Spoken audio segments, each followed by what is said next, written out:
buenas noches a todos los que nuevamente han acudido a nuestro llamado. Nuestro invitado especial, Christopher Matix, que es nacido en Bolivia, pero tiene doble nacionalidad ahí, como ustedes pueden ver, ¿no? Tiene una licenciatura en teología, estudios bíblicos del Colegio de Emmaus Bible College, graduado con honores, con premios en servicio cristiano y teología. Es autor, teólogo, historiador, conferencista internacional, comunicador en televisión y radio, docente en facultades bíblicas y misioneras. Es licenciado en teología y se especializa en historia de la iglesia y apologética. Sus obras literarias incluyen el bestseller internacional Confesiones de un Inquisidor.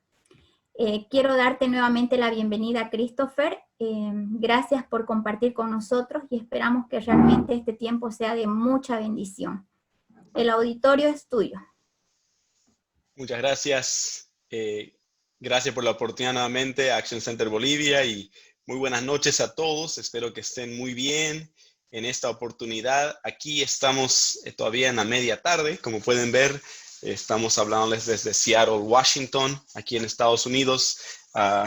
Y en lugar que ustedes están con el frío, aquí estamos sudando un poquito con la calor, pero bueno, así es el mundo, ¿no? Qué lindo. Queremos compartir juntos la segunda parte de Historia de la Iglesia y como compartí el miércoles pasado, ¿por qué es importante hablar de la historia? Y también sé que ustedes están deseosos en un futuro de hablar también de la historia de la Iglesia en Bolivia y cómo eso influye al tema educacional, a tantas cosas. Hay que ir en orden muchas veces para entender dónde estamos hoy. Tiene mucho que ver con dónde estábamos, de dónde vinimos, qué errores se cometieron y qué lecciones aprendemos. Como es el famoso dicho, si no sabes de dónde vienes, estás encadenado a repetir los errores de ella. Entonces, hablando de la historia de familia, como de país, como de la iglesia y como el mundo en sí, es tan importante estudiar historia de la iglesia. A veces es un poco tedioso o aburrido o letárgico, y yo personalmente me acuerdo en mis días tener profesores algo letárgicos de historia y me cansaba, me aburría, pero tuve uno que otro que me lo trajo a la vida y realmente cambiar mi punto de vista sobre la historia. Y es gracias a eso que creo que me especialicé bastante en lo que es historia mundial, como también historia de la iglesia, y me fascina. Porque especialmente a diferencia de historia de gobiernos o de batallas y de reyes, qué sé yo, estos fueron personas como tú y yo que vivieron con diferentes pruebas, dificultades, penas, pérdidas, pero superaron todo mediante su relación con Dios, la perseverancia y muchas otras cosas para llegar a, en su forma, cambiar el mundo. Entonces hay mucho que a mí me inspira y en esta noche en particular vamos a hablar de más que uno que realmente me ha inspirado a mí personalmente, como también mirar la historia de la iglesia en general. Bien, voy a compartir ahora con ustedes el PowerPoint para la segunda parte, para que puedan saber, en el tema anterior dimos la historia de la iglesia desde el tiempo de Jesús y la primera iglesia, lo que llamamos la iglesia apostólica o la iglesia primitiva, hasta el año 1500, donde aparece Martín Lutero.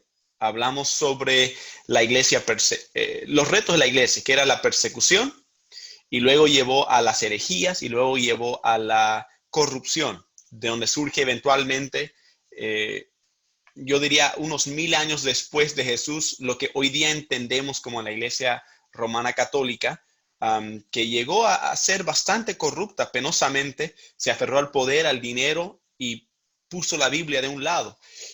Y durante esos, del año 1000 para adelante, realmente la gente plebeya, la gente común y corriente, el 90 y más por ciento, no tenía acceso a la Biblia, no tenía acceso a la verdad y les tenían como en una ceguera absoluta. Y es ahí donde surge uno de los personajes más famosos e inspiracionales en la historia de la iglesia, que seguramente si sabe algo de la historia, va a saber el nombre de Martín Lutero. Bien, entonces vamos a hablar justamente comenzando con este tremendo personaje. Bien, historia de la iglesia, Segunda parte, y aquí vamos, solo para asegurar cómo estamos de volumen, todo eso, ¿estamos bien? Si me confirman, ok. Excelente. Seguimos adelante entonces. Primeramente, cuando uno habla de la historia de la iglesia, uno habla de una época de los años 1500, donde la iglesia romana católica realmente dominaba el mundo entero y todos tenían que hacer caso a lo que ellos querían. Era, por así decirlo, en el mundo antiguo habían dos imperios en esta época. Había el imperio romano católico y había el imperio musulmán. El imperio romano católico era todo lo que era Europa, hasta Turquía, España y eventualmente el Nuevo Mundo, ¿verdad? Y el imperio islámico era todo lo que era África del Norte, el Medio Oriente y tocando ya con casi lo que hoy día sería India. Entonces, dos vasos imperios que se pelearon entre sí bastante, y esas luchas, quizás ustedes van a reconocer, se llamaban las cruzadas. Eran cuando los católicos y los islámicos se pelearon básicamente por la tierra prometida, o retomar Israel, que para ambas religiones era importante. Lo interesante de esta parte de la historia era que ambos imperios presentaban una religión por delante, uno el catolicismo, el otro el islam, pero por detrás eran entidades religiosas. El imperio, pero eran entidades no solo religiosas, pero políticas y económicas y con soldados y cobrando impuestos y un montón de cosas. Y entonces, de un lado, el catolicismo tenía su líder llamado el Papa. Del lado del Islam tenía su líder llamado el sultán, o también tenía otros diferentes nombres con lo cual también se denominaba. Entonces, en el medio de todo esto, uno decía, ¿dónde queda el mensaje de Cristo? ¿Dónde queda el evangelio? ¿Dónde queda la palabra de Dios? Y poco a poco habían personas que en los 500 años más oscuros de la Iglesia Católica Romana, del año 1000 al 1500, empezaron a preguntarse, ¿quién es Dios? ¿Qué es el mensaje de Dios? Y los pocos que tenían acceso a la Biblia, lo cual era cada vez un grupo menguando, encontraban ahí algo muy diferente a la realidad. Encontraron un Jesús que nunca cobró un peso para sanar a nadie, que no construyó un imperio basado en castillos o imperios y no se defendía con soldados, más bien se dejó matar por soldados, y que su movimiento era basado en el amor, en el perdón, en la gracia. Estas cosas resonaban en la historia. Entonces, hay muchos personajes que tratan de sacar de encima de ellos el poder de la Iglesia Católica Romana, pero no era para nada fácil, ¿verdad? Ahora, una cosa que la Iglesia Católica Romana hacía es que sabía que había muchas personas, primero una minoría silenciosa y eventualmente una mayoría silenciosa que estaba en contra de la Iglesia Católica Romana por una variedad grande de razones. Podían ser razones sociopolíticas, como razones religiosas. En muchos casos había mucha rabia que un hombre italiano y su gente, llamados los cardenales, el Papa y sus cardenales, básicamente dominaban Europa, que incluía alemanes, españoles, ingleses, escoceses, griegos, gente de tantas culturas, tantas razas, pero todo el dinero iba a Roma, a un gobierno centralizado. Había mucha corrupción, mucha rabia. Y la Iglesia Católica Romana, para protegerse, crearon lo que se llama el oficio de la Santa Inquisición. Y el oficio de la Santa Inquisición era como el bulldog de la Iglesia Católica Romana. Era lo que podemos pensar del Gestapo o el SS de los alemanes nazis en su tiempo. Un grupo de personas que encontraba, buscaba, torturaba y hasta mataba todo aquel que no coincidía exactamente con todas las estipulaciones de la Iglesia Católica Romana. Noten, por ejemplo, que la Santa Inquisición, algo que a mí me apasiona mucho, originó oficialmente a nivel imperial de todo el imperio romano católico en el año 1215. Ahora, casi 300 años antes de Martín Lutero, ¿verdad? En esa oportunidad había un papa, irónicamente llamado el Papa Inocencio III, que sí me da mucho chiste su nombre, pero el Papa Inocencio III declaró lo siguiente: todo aquel que se atreve a tener una idea diferente a la dogma católica o la enseñanza católica debe ser quemado en vivo. Imagínense, toda persona que se atreve a pensar diferente, crimen de mente era suficiente, diferente a las dogmas católicas, merece ser quemado en vivo. Terrible. Y entonces eso ocurrió. Miles de personas fueron torturados, masacrados. Cantidades de personas que eran adineradas. Cuando eras arrestado, perdías tu casa, tu honor, tu fe, tu todo. Y se ha estimado que muchas de las grandes propiedades, lugares que después se convirtieron en lugares de construcción de catedrales y monasterios importantes, fueron tierras robadas de los supuestos herejes. Y las personas que superaron las maldades más terribles hasta el final tendían a ser cristianos evangélicos, lo que llegarían a tener el nombre protestantes. ¿Y qué era un protestante? Era alguien que protestaba en contra de abusos de autoridad de la iglesia. Eran católicos, eran gente que buscaban a Dios, pero decían, esta iglesia ya no es algo que honra a Dios, ya no es algo que persigue a Cristo, ya no parece. Y el mayor protestador de todos fue Martín Lutero, el que comenzó lo que históricamente llamamos la Reforma. ¿Ok? Ahora, la Reforma oficialmente inició en el año 1517, año muy importante, pero tomemos en cuenta un poco de temas sobre esto, de qué llevó a la causa para la Reforma, qué llevó a que esta minoría, ya una mayoría silenciosa, hagan lo que llamamos la Reforma. Primeramente, ahí pueden ver en la pantalla una frase en latín que dice sola scriptura. Fue Martín Lutero que escribió 5 solas. Eran 5 razones de por qué él se opuso a la Iglesia Católica Romana. Era sola scriptura, sola fide, sola gratia, sola deo gloria, sola Christus. 5 cosas que en pocas palabras eran el ataque directo en contra de la Iglesia Católica Romana. Decían, nuestra autoridad no proviene del Papa, proviene de sola escritura, solamente la palabra de Dios es nuestra autoridad sublime, nuestra autoridad total y nada compite con ella. Sola fide, ¿qué es? Sola fe. Y sola gratia iba junto. Somos salvos por fe, no por obras.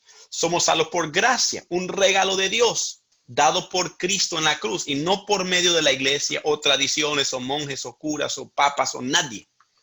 Salvos por fe en la gracia de Cristo. Eso eran las otras 2. La cuarta sería sola Christus.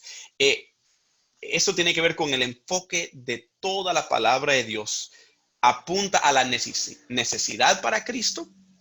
Eso es todo el Antiguo Testamento. Los evangelios, quién era Cristo, y el resto de la Biblia, por qué vino Cristo. En otras palabras, el centro de la palabra del Señor es Jesús. Y sin Jesús no tenemos nada. Entonces, sola Christus. Y finalmente, soli deo gloria. Era que la gloria y el honor y todo lo honorable del cristianismo debe apuntar a Dios. Él debe llevarse el crédito de todas las cosas. Que si algo bueno hay en la humanidad y algo bueno se hace, es gracias a Dios y no a nosotros. Ahora, de estas 5 solas que presentó Martín Lutero, esta fue la fundamental. ¿Cómo puede un grupo de personas que eran olvidadas, pobres, pequeñas, en un mundo donde, aunque si eras la mayoría, no importaba, no existía democracia, no existía tu voto popular, no existía? Entonces, ¿cómo podías liberarte del sádico autoritarianismo de la Iglesia Católica Romana? Y peor, si vas a guerra, ¿con qué armas? ¿Con qué dinero? ¿Con qué influencia? ¿Con qué gente? No se puede. Y además, el Señor no habla de ir a hacer violencia. Entonces, lo que le dio la autoridad era un concepto, que la Biblia es la palabra de Dios, que Dios no miente, y si existe una religión que dice hablar por Dios, tiene que sujetarse a la palabra de Dios de comienzo a fin, y ningún papa, ningún hombre, ningún sacerdote, ninguna doctrina o dogma humana puede estar al nivel de la palabra de Dios. Si no se somete a la palabra de Dios y no coincide, es basura. En pocas palabras. Entonces, cuando Martín Lutero atacó el titán de su tiempo, él lo hizo con la palabra de Dios. La autoridad era divina. no era de Martín Lutero. ¿Ok? Entonces, eso fue la fuerza de la reforma, era el apego a la palabra de Dios. Y hay una gran lección aquí para nosotros hoy en día en las iglesias. Las iglesias tendemos a llenarnos de doctrinas secundarias, llenarnos de tradicionalismo, de legalismos, de peleas, de conflictos. Y en lugar de ver una sola iglesia, el Señor creó, nos dividimos en grupitos según lo que nosotros creemos. Pero aquí lo que la Biblia enseña es que la Biblia es la autoridad. Y si nuestras doctrinas o tradiciones no coinciden con la Biblia y no están aferradas a ella, tenemos que tener mucho cuidado porque va a llevar a gran división. Y además en la Biblia también habla mucho de la unidad de la iglesia, que la unidad no es solamente en lo intelectual, pero en lo emocional, en el amar y tolerarse unos a otros, aun cuando no coincidimos en cada punto. Entonces, eso es mucho que vamos a hablar en esta oportunidad. La segunda gran causa de la reforma fueron las otras dos solas, sola fide y sola gratia, que la Iglesia Católica Romana estaba comenzando a enseñar que la salvación provenía no por fe, sino por obras, llamados los 7 sacramentos. Uno seguía esta lista de ordenanzas y comprábase un poquito de gracia, en pocas palabras. Y esa gracia a veces puede imaginar quizás un plato vacío. Y cuando tú naces sin gracia. Y entonces la iglesia decía, tú vienes y haces los 7 sacramentos durante tu vida, vives una buena vida y tu plato se va llenando de gracia, que es la iglesia, te da puntos con Dios, te da aprobación ante Dios. Y cuando lo llenas, si es que lo puedes llenar, lo cual solamente los más santos de todos pueden, vas directamente al cielo. Y si no puedes llenarlo, ¿dónde vas? Al purgatorio y pagas lo que debes. Y después lo que terminas pagando en el purgatorio, ya te vas al cielo. ¿Okay? Esa es la idea básica. Y habían algunos santos que eran pero tan santos, que tenían como si, me gustaría decir, como torta de extra, tenían gracia de extra. Y tú orabas a los santos y ellos te daban un pedazo del suyo para que tú puedas tener un poquito más ante el Señor. Y por eso gente también ora por los muertos. ¿Por qué? Porque el muerto está en purgatorio y si uno hace la unción de 9 días y las oraciones y las plegarias, ¿qué pasa? Entonces la persona se va cortando sus años en purgatorio y puede irse directamente al cielo. Entonces hay un montón de problemas con esta doctrina, esta teoría, pero básicamente la salvación por obras mediante la iglesia. Cuando la Biblia enseña salvación por gracia mediante Jesús. Mucho más sencillo y no hay nadie entre medio y nadie te cobra plata para sacarte la gracia. Es algo que Dios dio gratis y nadie tiene derecho a cobrar. Ahora, hubo una tercera causa fuerte para la reforma. Uno puede hablar del lado sociopolítico y tiene mucha virtud ese argumento. Gente estaba harta de un imperio que se aprovechaba de ellos económicamente, ¿ok? Y tenía leyes exageradas y muchas otras cosas. Pero había una cosa que en la vida de Martín Lutero le volvió loco y era como decimos, la gota que colmó el vaso. Y eso es lo que se llama la venta de indulgencias. Y voy a dejar ese detalle justamente para hablar de Martín Lutero. Entonces avancemos en nuestra historia. Ahora hablar de la vida de este tremendo hombre. Para que sepan, la persona más biografiada en la historia humana es nada más y nada menos que Martín Lutero. Uno pensaría que Jesús sería el más biografiado, pero la razón que no hay biografías de Jesús es porque hay 4 evangelios. Entonces no puedes competir con las biografías perfectas. Si no fuera por aquellos, sabrían más sobre él. Pero Martín Lutero es la persona más biografiada en la historia humana porque era una persona que yo podría hablarles horas sobre esta persona. Era un loco. Era un hombre puesto por Dios en el tiempo correcto, pero creo que si lo hubiéramos conocido personalmente nos hubiera caído mal. Era una persona que siempre tenía la razón. Era el que siempre se creía el más inteligente en el cuarto. Era mandón, era brillante, era orgulloso, pero era ese tipo de persona que cuando tenés que hacer algo duro, el tipo se para y le grita a quien le tiene que gritar y lo hace. Y no hay mucha gente que está dispuesta a hacer eso porque nos preocupa qué van a pensar de mí, qué va a pasar conmigo. Este tipo me dijo, me importa un peso. Hay que hablar y lo voy a hablar. Y gracias a Dios por la tenacidad de este hombre. La historia es básicamente esta. Martín Lutero se cría en una familia de un poco de dinero y su padre había juntado el dinero para que él se convierta en un abogado. Él quería eso, pero luego Martín Lutero decidió, mediante un episodio que casi le mata un rayo, convertirse en monje. Su padre está enojadísimo, pero eventualmente Martín Lutero dice, de tal palo tal astilla, creo que dice, ¿no? ¿Cómo es? Pero su padre y él eran muy fuertes de personalidad, pero Martín Lutero le dio la contra, dije, me voy a hacer monje porque hice una promesa a Dios. Se hace monje y como monje se luce totalmente y se esfuerza, pero él tiene un miedo a Dios. Toda su vida vivió 20 años de monasterio con un miedo a Dios, diciendo, Dios me quería matar con ese rayo y cualquier momento que yo peque otra vez me va a mandar un rayo y esa vez va a matarme. Y se sentía el peso del pecado y hacía de todo para intentar quitarse el pecado. Bueno, después de tratar tantas cosas en 20 años, finalmente el padre de su monasterio le dice, Martín, aquí no vas a encontrar lo que estás buscando. Quiero ofrecerte la oportunidad de ir a una escuela teológica para sacar tu doctorado de teología, para poder entonces leer la palabra de Dios. Y eso creo que te puede ayudar.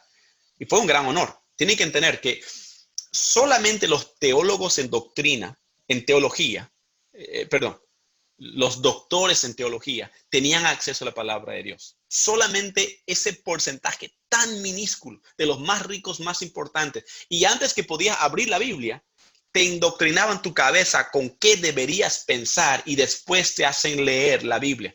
Eso en cierta forma es lavado de cerebro en su totalidad. Pero Martín Lutero estaba tan desesperado por la verdad y había escuchado todas las otras doctrinas que no le causaron impacto. Y cuando terminó todo su estudio, saliendo doctor Martín Lutero, mucha gente se olvida eso, era un hombre brillante y se convirtió en maestro luego del seminario teológico. Para que sepan, el estudio teológico era más importante que cualquier otro estudio en ese tiempo, más importante que ser doctor, abogado, cualquier cosa. Era el estudio más riguroso que existía. Y Martín Lutero se lució. Pero cuando llegó a escuchar la palabra de Dios y a leerlo, y luego lo pudo leer en el original, en griego, su mente se abrió y se dio cuenta de ese concepto tan básico que tú y yo conocemos, que él no había escuchado jamás. El hombre es salvo por fe en la gracia del Señor Jesucristo. En otras palabras, Dios nos ofrece salvación sublime, perfecta, completa, sin precio, porque Jesús ya lo pagó. Entonces, todos los sacramentos al tacho, toda esa jerarquía al tacho, y de pronto su mente se abrió. Ahora, Martín vivía en Alemania, en el norte, y eventualmente llegó a ser encargado de 10 diferentes monasterios y sus iglesias, de 10 pueblos, y comenzó a enseñar también en el seminario bíblico. Una persona importante, y comenzó a enseñar salvación por gracia. Pero él dijo, yo estoy tan aislado, tan al norte, que nadie va a saber lo que estoy haciendo, porque sabía que era ilegal lo que estaba predicando, era contradictorio a la dogma católica. Pero por su fama y popularidad, y estoy tan lejos, nadie va a tocarme. Ahora, no era tan popular, pero su zona, él se sentía cómodo y protegido por su gente. Pero un día viene un hombre llamado Johann Tetzel. Y Johann Tetzel es mandado por Roma, por el papado, uno de muchos hombres que eran mandados por todo el Imperio Romano para vender indulgencias. ¿Y qué eran indulgencias? Bueno, esos hombres llegaban a la ciudad, como por ejemplo Johann Tetzel llegó a un pueblo cercano a Lutero y armaba en la noche un evento así escalofriante con fuego y todo, y hablaban del sufrimiento del purgatorio, y que ahí tienes tu primo y tu abuelo y gente que está muerta, está sufriendo en los fuegos del purgatorio. Pero te cuento, el Papa ha ofrecido una oportunidad inimaginable, nunca antes conocida, que si tú compras una indulgencia y le pones el nombre de tu pariente, esa persona inmediatamente se va del purgatorio al cielo. Ahora mismo, no tiene que pagar el resto de su deuda. Entonces tú vienes y la gente hacía filas en masa. Pagaban su monto, recibían su hojita y claro, no podías poner tu nombre. Tenías que pagar primero para tu abuelo, tío, primo, hermano, recién para ti, ¿verdad? Buen marketing, a la antigua. Y bueno, Martín Lutero se enfureció. Dice, ¿cómo puede ser que estén vendiendo algo que le costó a Jesús la vida? ¿Cómo pueden vender algo que debería ser gratuito, qué sinvergüenzas. Y él ni sabía la peor, que ese dinero estaba yendo para un hombre llamado el Papa Leo el X, que era un hombre que gastaba dinero más rápido que uno toma agua en Santa Cruz. Era un tipo perdido por el dinero y también quería construir la Basílica de San Pedro, que es un edificio monstruoso en tamaño, hermoso, pero gigantesco. Y el dinero de los pobres ignorantes pagaba para eso. Y Martín entonces, en una de esas, con rabia, escribió un documento llamado Los 95 Tesis, donde él explicó por qué la venta de indulgencias era antibíblico. Básicamente dijo, el purgatorio no existe, el Papa no tiene autoridad para perdonar, y luego lo puso una frase bien sencilla. Si el Papa realmente puede perdonar pecados, como dice, ¿por qué no perdona los pecados de todos los hombres gratis? Y de ahí la gente se dio cuenta, no, él no puede perdonar pecados, pero sí quiere tu plata. Te están mintiendo, te están mintiendo. Y bueno, este documento él escribió, y como pueden ver aquí en la imagen, lo puso en la pared en un 31 de octubre 1517. Lo puso en la pared de la iglesia central en la ciudad de Wittenberg, en el norte de Alemania. Ahí lo puso a la pared y él se fue a dormir pensando que no pasaba nada, porque era una forma de llamarle la atención a Johann Tetzel que venga y tenga un debate. Y le estaba diciendo a Martín Lutero básicamente, si tú me puedes defender estos 95 puntos con la palabra de Dios, te dejo vender indulgencias aquí. Y si no, te me vas. Si no puedes, te me vas. Así fue. Pero un amigo de Martín Lutero, viendo el poder de este documento, y usó un invento bastante moderno de su tiempo llamado la imprenta. Agarró, lo puso a la imprenta, hizo cientos de copias y lo mandó por toda Europa. Se cuenta que para el final del siguiente mes ya estaba en la mesa del Papa. Y Martín Lutero quedó excomulgado y le dijeron, o te callas y cambias y te arrepientes, o si no. Y Martín Lutero, a diferencia de muchos otros que habían sido atacados por la iglesia, no se cayó. Eso es lo que hace tan grande Martín Lutero, que habló la verdad y luego lo defendió con su vida. Y créanme, la Santa Inquisición venía por Lutero, le iban a matar, le iban a torturar, le iban a destruir todo lo que él era, tenía y amaba. Pero la historia siempre recordará cómo Dios protegió a este hombre mediante una variedad tremenda de cosas para que no solamente sobreviva, pero que a 15 años de este acto, en básicamente cada país europeo existía ciertas libertades y iglesias protestantes que ya serían reformadas, iglesias anglicanas, iglesias luteranas, en fin, y de ahí surgió ya las iglesias evangélicas. Entonces, ese pobre Juan Tetzel siempre será recordado por meterse con el tipo incorrecto en el momento incorrecto y causó un furor que realmente destruyó el imperio romano católico, porque era un imperio y así históricamente es recordado. Aunque tenía cara de religión, por adentro era un movimiento gubernamental y autoritario y dictatorial en lo sumo. Ahora, seguimos adelante, porque me gustaría tomar mucho más tiempo, pero ni modo, así es la vida, hay que hacerlo a la rápida, la historia de este fantástico hombre, que también tenía sus muchos problemas, pero otra vez, otro tema. El segundo punto era la siguiente transformación. Primeramente la transformación que era la reforma, ¿verdad? Y eso cambió a que la iglesia nuevamente pueda volver a la palabra de Dios. Pero el siguiente problema era ahora que la iglesia, aunque tenía ciertas libertades en varias partes del mundo, comenzó a tener nuevos retos. Que las iglesias comenzaron, aunque eran ya evangélicas o protestantes, como así se dice, en Inglaterra, Francia, Alemania en particular, comenzaron a enfriarse. También las iglesias de Inglaterra, los fundadores de América, de Estados Unidos, fueron cristianos ingleses. Por esa razón, en Estados Unidos hay lo que se llama la Constitución, que fue escrito por hombres que la mayoría eran cristianos y todos eran temerosos de Dios, a tal nivel que en el dinero ponían en Dios confiamos. En la Constitución abre con la frase, todos fuimos creados iguales ante Dios. En fin, cosas trascendentales, libertades de culto, de expresión, de tantas cosas. Realmente fueron los cristianos que influenciaron a Estados Unidos, que llevaron al concepto del fin de reyes y dictadores y un concepto de democracia. Y es gracias a cristianos.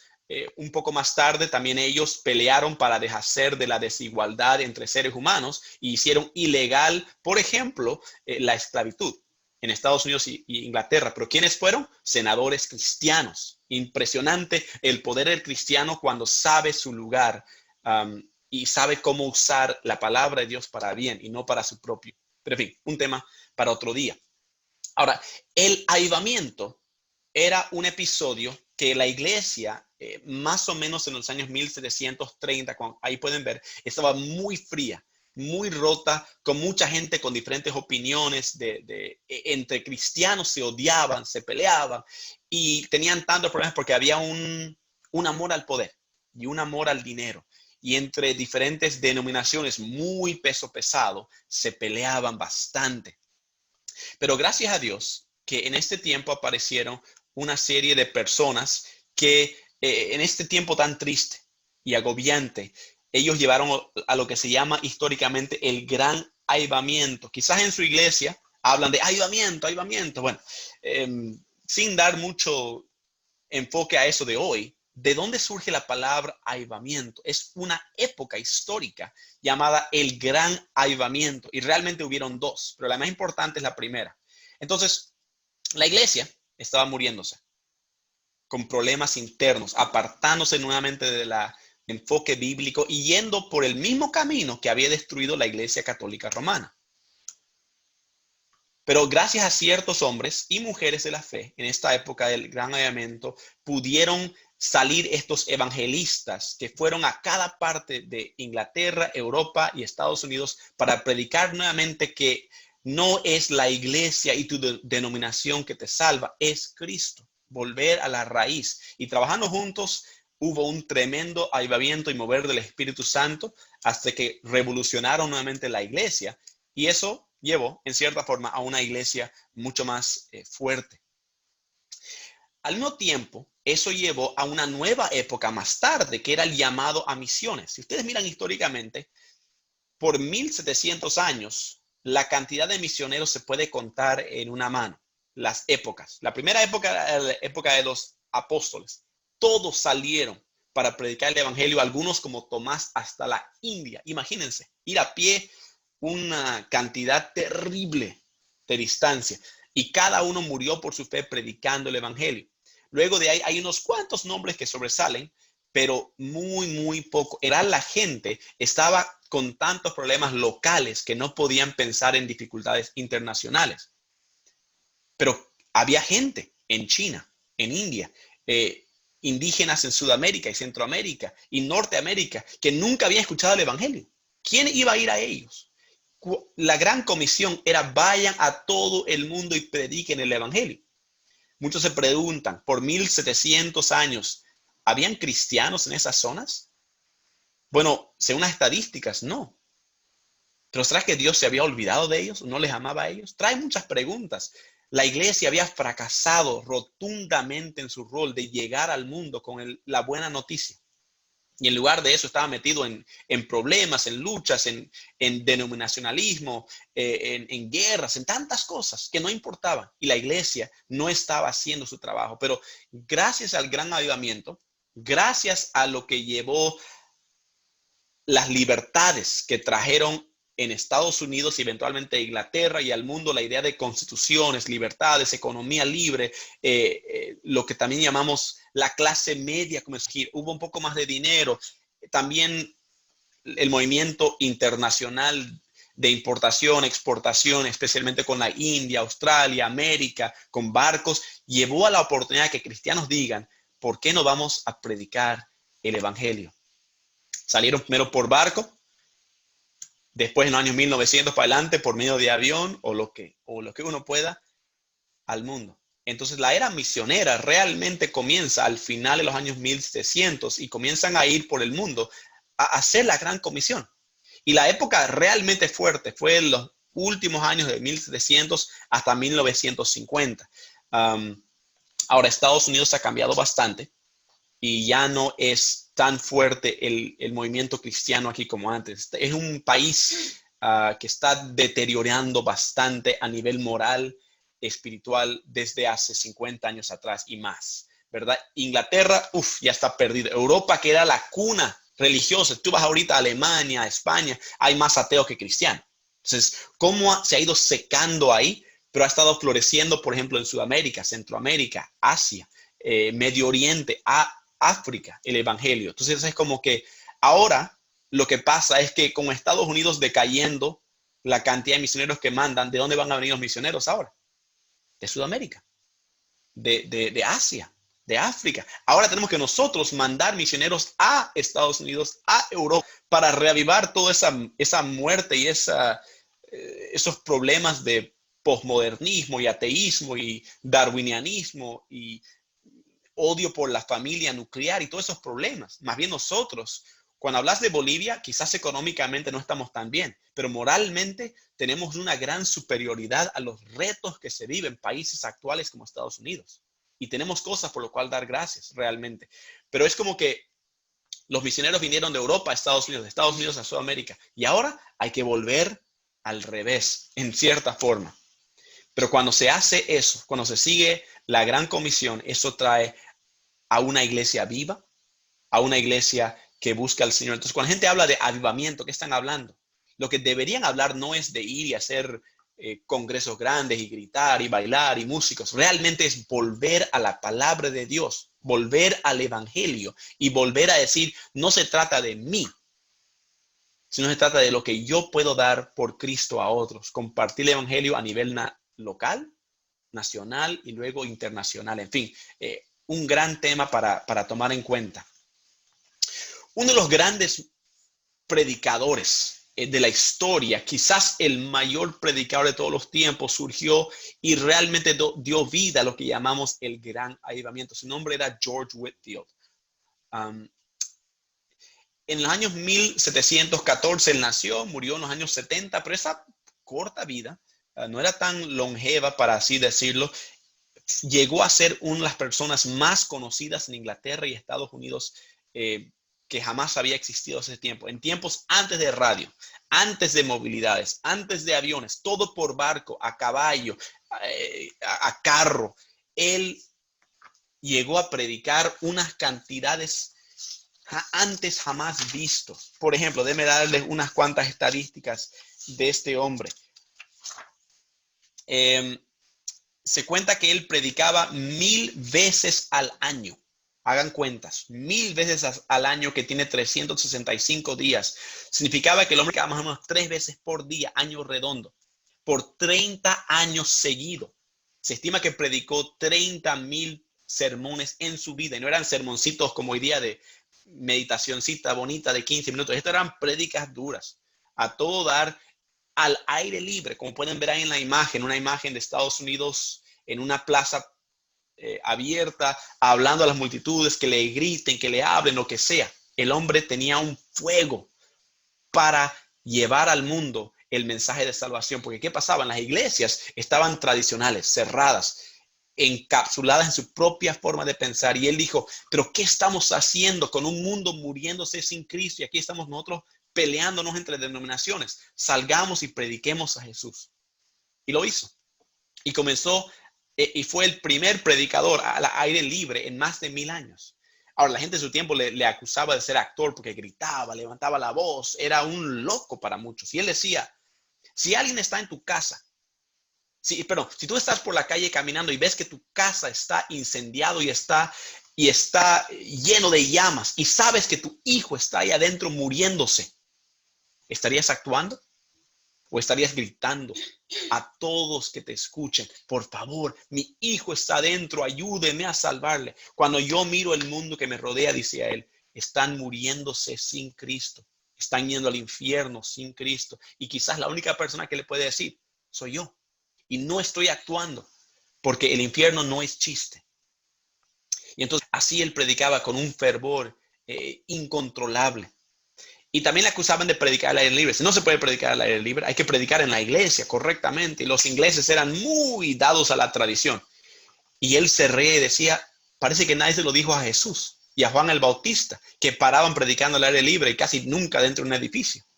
Entonces cayó muchas bocas y fue universalmente casi amado y llevó a un movimiento tremendo de que lo que él hacía, cientos de otros predicadores hacían en Europa y en Estados Unidos, llevando al gran avivamiento. Y luego, como dijimos, cuando la gente entendió el evangelio, dijo, esto no es solo para mí, también es para otros.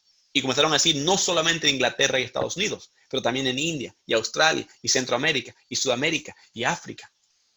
Y la era muy misionera empezó. Ahora entramos a la tercera parte, que vamos a, en estos minutos ya que estamos cerrando, últimos 15 minutos, vamos a hablar de la iglesia moderna y los retos que tiene la iglesia moderna, ¿bien? Ok. Algunos historiadores han descrito de que los últimos 60 años, 70 años han sido una nueva era de herejías para la iglesia. Una nueva era de tremendos retos, de una iglesia que está enfriándose, decayendo, haciéndose más y más pequeño de las iglesias bíblicas y sanas. Y están surgiendo muchas iglesias que solo están atrás de tu dinero, están detrás de tener autoridad sobre ti, pero se están apartando de la palabra de Dios o peleándose entre denominaciones. En fin, hay un lío de problemas que la iglesia hoy día está viviendo. En cierta forma, yo argumentaría que es profético. Si ustedes miran en la palabra de Dios, si no me equivoco, es en 1 Timoteo capítulo 3, nos dice el apóstol Pablo a su querido discípulo Timoteo, le dice, en los últimos tiempos vendrán días difíciles. Y comienza una lista grande. Si uno mira la lista y lo compara con hoy, dice, wow, ¿será que estamos hoy día en los últimos tiempos? Uno mira en la iglesia, lo que dice Jesús a las iglesias en Apocalipsis. La última iglesia, muchos historiadores y teólogos han dicho que es evidente de la última época o era de la iglesia antes de los últimos tiempos. Y que ese tiempo la iglesia es la iglesia de la Odisea. ¿Cuál era la iglesia de la Odisea? Una iglesia que se pensaba rica, importante, que estaban todo bien, pero era todo falso. Dice, ustedes se creen ricos, pero son pobres. Se hacen los que están bien vestidos y están desnudos. Se hacen los que ven, pero están ciegos. Y dice, ustedes son, ¿qué es la palabra? Tibios, ni fríos ni calientes. Preferirían que si son fríos, que se den cuenta que están mal y yo les corrijo. O si están con fuego y con ardor por las cosas buenas, que lo haga. Pero no quiero que sean tibios. Y muchos han argumentado que la iglesia de hoy es tibia, que estamos muy preocupados por nosotros mismos que realmente por las cosas de Dios. Entonces hablemos de estos retos de hoy que hemos visto en los últimos 100 años y cómo la historia de la iglesia nos puede ayudar a verlos y poder ver cuáles son las soluciones. Quizás estamos en los últimos tiempos, pero no significa que yo y tú tenemos que seguir ese rumbo de una iglesia mediocre. Primeramente, el legalismo. Hay todo tipo de iglesias. Algunas iglesias sufren tremendamente del legalismo, que es, hacemos lo que siempre se ha hecho, ¿verdad? Y no nos importa, quizás a veces dejamos de un lado la Biblia y nos quedamos con muchos líderes de iglesia hoy día dicen, básicamente, así se nos enseñó hace 50 años, así lo vamos a hacer. Y eso puede ser pastores, ancianos, líderes, que no quieren reaccionar a los retos de hoy bíblicamente. Hay jóvenes que preguntan, ¿por qué se hace eso? ¿Por qué se hace otro? No, así se hace. Y punto final. Y causa una rebelión en la juventud y no se les toma en cuenta. Ahora, el joven no tiene toda la razón. Obviamente que no. Pero un buen líder escucha y se adecua según lo que están viendo en el día de hoy. Entonces, eso es un gran reto que la Biblia enseña, que el legalismo, que es decir, así siempre se hicieron las cosas, a veces obviando la palabra de Dios, ¿qué estamos haciendo? Volviendo en muchas formas a lo que la Iglesia Católica Romana tenía por pecado. ¿Qué era? Así es la cosa, así se enseña y punto final. Y la Biblia a un lado, a veces. Pero al otro lado hay un peligro del liberalismo, ¿no es así? Hoy día el núcleo familiar, uno lo puede ver en Estados Unidos, pero hay gente que se llama cristiana hoy día en Estados Unidos, donde ahora es popular que una persona diga, yo soy cristiano, pero apoyo el aborto. Yo soy cristiano, pero no apoyo la familia nuclear, apoyo el homosexualismo. Un cristiano puede ser homosexual también. Un cristiano puede hacer esto, puede hacer otro. Y todo tipo de liberalismo y excesos y hasta borracheras y un montón de cosas. No, pero yo voy el domingo y Dios me ama y me perdona. Lo que llaman gracia libre, que es un gran reto, porque ¿qué estás haciendo? Estás contradiciendo lo que la Biblia claramente dice en un montón de lugares. Y es como decir, no, bueno, Dios dijo esto, pero realmente yo creo esto y Dios va a tener que adecuarse a mí. Y uno dice un ratito, Dios creó el universo. ¿Acaso Él no tiene el derecho de decir qué es verdad y qué es mentira? ¿Acaso no tiene el derecho? Entonces hay un exceso a veces del liberalismo al otro lado, que no está aferrándose a la palabra de Dios. Entonces, a la izquierda y a la derecha hay dos precipicios. Un ejemplo, hay mucha gente que cree que mejor aferrarse a tradiciones y legalismos, porque es como ir por el camino a Sucre y tienes el precipicio a la derecha y ¿dónde quieres ir con tu auto? Cerquita a la izquierda para que estés cerca al precipicio. Por lo menos ahí sabes que no te caes al otro lado. Bueno, el camino de la iglesia es así. Hay un precipicio a la derecha que se llama liberalismo, sí. Pero al otro lado hay otro precipicio llamado legalismo al otro lado. ¿Y cuál es el camino? Tienes que ir por el medio y ese camino se llama gracia. Se llama entender qué es realmente una relación con Dios, que es amar al pecador y entender y tener empatía, pero también aferrarse a una vida consagrada al Señor. Entonces, ese equilibrio es muy difícil a veces de mantener.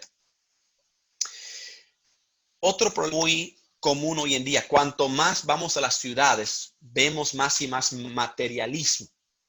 Hoy día es todo acerca de cuántos autos tienes, cuántas casas tienes, cuánto dinero ganas, cuál es tu título, cuál es tu posición y cuándo me dan la visa para salir de aquí, porque eso es la meta, ¿verdad? Pero a veces trabajamos por demás para superarnos y tener más y más y más. Y en fin, no es malo tener cosas, no es malo tener dinero, no es malo estar bien financieramente. La Biblia no habla en sí en contra de eso. Pero cuando el dinero se convierte en tu Dios, ¿dónde queda Dios? ¿Entienden? También otra cosa es que cuando estamos tan involucrados en subirle en la escalera del éxito, eso lleva a que el tiempo que yo doy a Dios, en tiempo personal para Él, en tiempo en la iglesia, en tiempo en la palabra de Dios, en tiempo apoyando a otras personas necesitadas, se hace cada vez más pequeño y sale por la ventana. Entonces lo que yo doy a la iglesia no es mi mejor, es mi menor. Lo que yo doy a Dios cada día es lo menor, no lo mayor. Y eso se llama mediocridad. Es tibio. Y vemos mucha mediocridad en la iglesia. Decimos, no, el pastor está pagado, que él haga todo. Yo vengo y me complazco con lo que hace y me voy. Y pago mi ofrendita, mi dinerito y me voy. Pero ¿qué pide Dios de mí? Dice, búscame a mí, ponme a mí en primer lugar.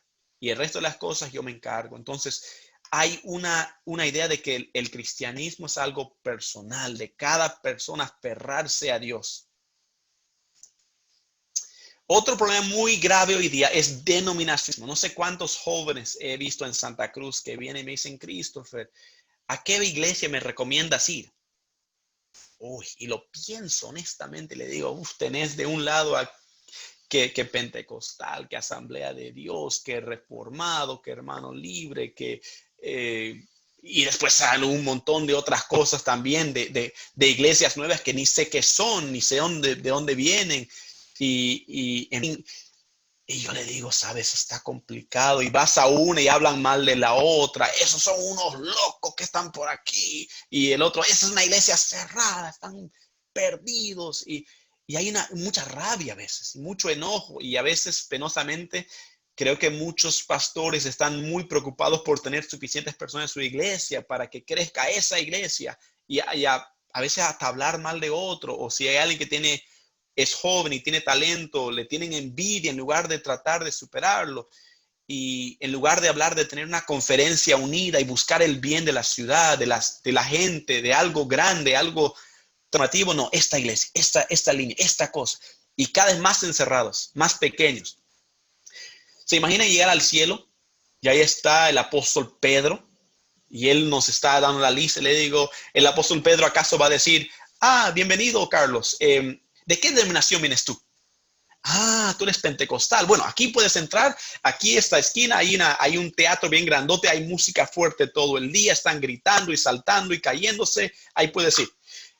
Ok, tú Carla, tú eres bautista. Bueno, ahí vas a ir con tu himnario, vas a estar bien calladita, bien sentadita, con sermón de 1 hora y media.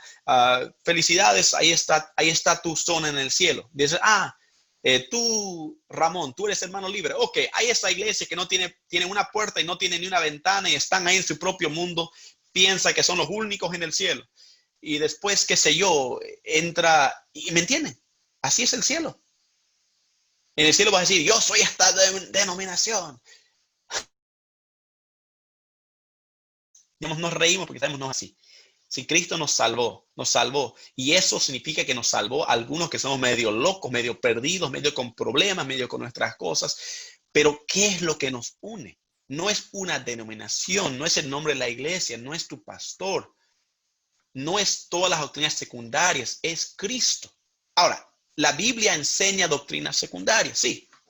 Y a veces hay una contradicción entre eso y es bueno tener conversaciones sobre eso. Pero al centro está Jesús. Y eso quiero que entendamos, que tenemos que luchar por la misma meta. Tenemos que ir en la misma dirección. Tenemos que amar al mismo Jesús. Y tenemos que decir, quizás esa iglesia no es como me gustaría que sea. Quizás tienen cosas que no me gustan. Pero si creen en Cristo y aman a Cristo y predican ese mensaje, podemos buscar la forma de trabajar en equipo para que en este caso Santa Cruz, Bolivia, las partes que nosotros conocemos, gente venga a Cristo, no a nuestra denominación. Gente venga al evangelio, no a conocer a nuestro pastor. ¿Me entienden? Hay una gran diferencia, que todo sea acerca de él. Otro gran reto hoy día es que aparte de las docenas de denominaciones que ya existen cada vez más en las ciudades, tenemos sectas y herejías, grupos que exceden los límites de enseñanza bíblica y caen en lo que llamamos secta o herejía, que es una iglesia que no enseña el evangelio, que no reconoce a Jesús como debería ser, no reconocen la Trinidad. Serían grupos como Testigos de Jehová, grupos como mormones y en fin, una lista larga también de grupos que exceden o grupos que solamente quieren tu dinero y pasarla bien, pero no hablan del pecado, no hablan del evangelio. Entonces, es un tiempo muy difícil. Es un tiempo muy difícil decir, ¿dónde están los cristianos? Quiero juntarme con ellos y quiero que Cristo brille, pase lo que pase, sea donde estemos. Ahora,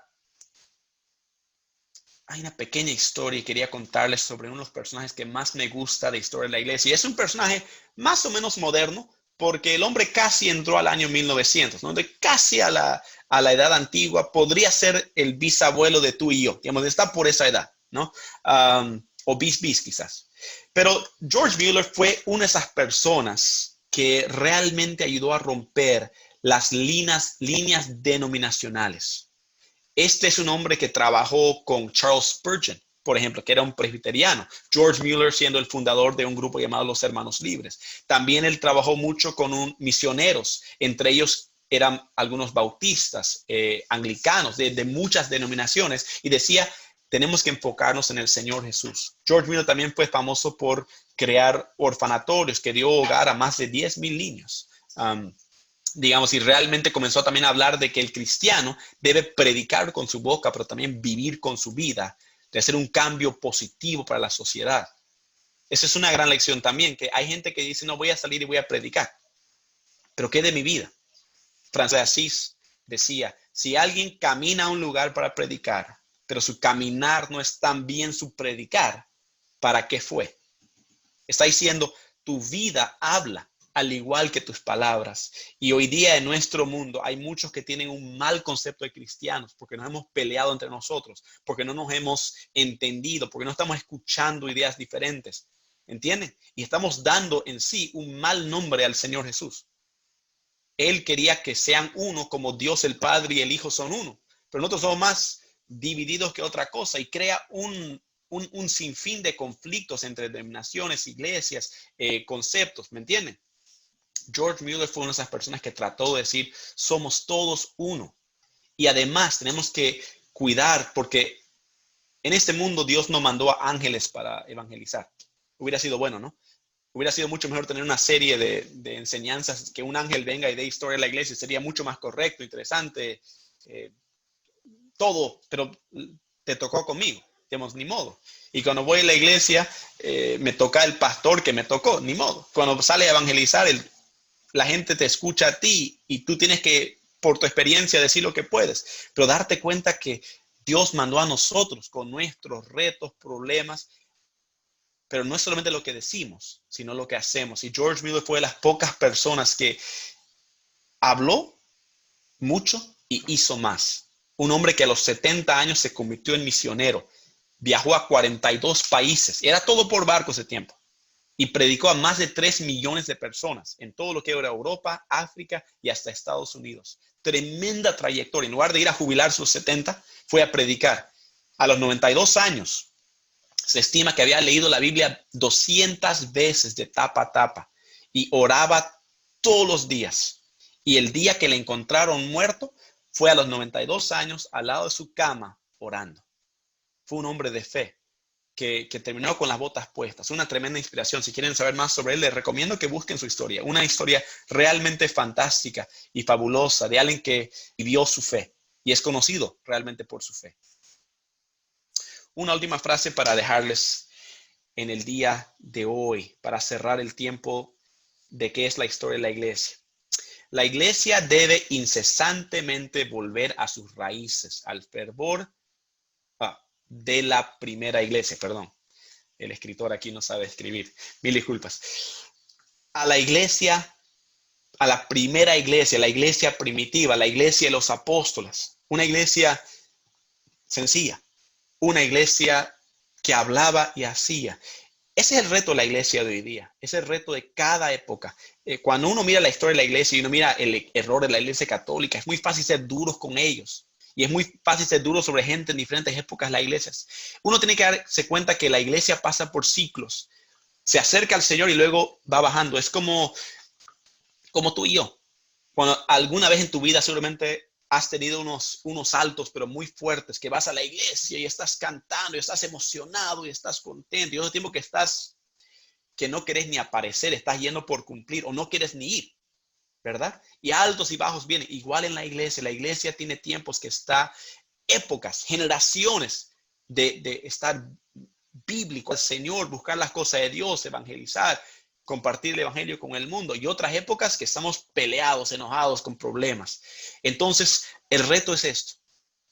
En tu vida, en el ámbito de influencia que tienes con cristianos, ¿estás siendo alguien que trae unidad o desunidad? Con personas que no conocen a Cristo, muchos de ustedes son profesores, tienen aulas, tienen chicos que son cristianos o a veces que son por nombre nomás. Estamos siendo nuestras bocas algo que habla de Cristo y también nuestras vidas que hablan de Cristo, porque cuando realmente reflejamos al Señor Jesucristo, eso lleva a unidad. Eso vuelve a la raíz de que era ser un seguidor de Jesús, un hombre que sigue vivo y que su mensaje sigue vigente y su poder sigue evidente. Y tenemos que volver siempre a esa persona, porque al final de todo, la historia de la iglesia es la historia de una promesa que hizo Jesús. Yo edificaré mi iglesia y ni las puertas del infierno prevalecerán contra ella. Y ese es el mensaje que nosotros tenemos, que hasta Bolivia, a cada rincón del mundo ha llegado este mensaje de este carpintero de Nazaret, que murió a los 33 años, pero revolucionó el mundo. ¿Por qué? Porque era verdad, porque su mensaje era poderoso, porque el Espíritu Santo realmente existe y transforma vidas. Y nosotros tenemos la oportunidad en nuestros ámbitos de compartir ese mensaje. Y por eso yo quería darles la historia de la iglesia, para que luego digamos, ¿qué ha pasado en Bolivia? En Bolivia hay una historia de divisiones, de denominacionalismo, de problemas económicos, sociales, políticos, un montón de cosas. Y la pregunta es, ¿qué parte va a jugar la iglesia de hoy en Bolivia para hacer un cambio positivo para este país? Se ha hecho antes en otros países. ¿Por qué no también en Bolivia? Y bueno, muchas cosas más para conversar, para hablar, para animar, pero les dejo con ese pensamiento de qué podría ser si la iglesia se unifica bajo Jesús para un bien. Bueno, eso fue todo de mi parte. Gracias por la oportunidad y que Dios les bendiga.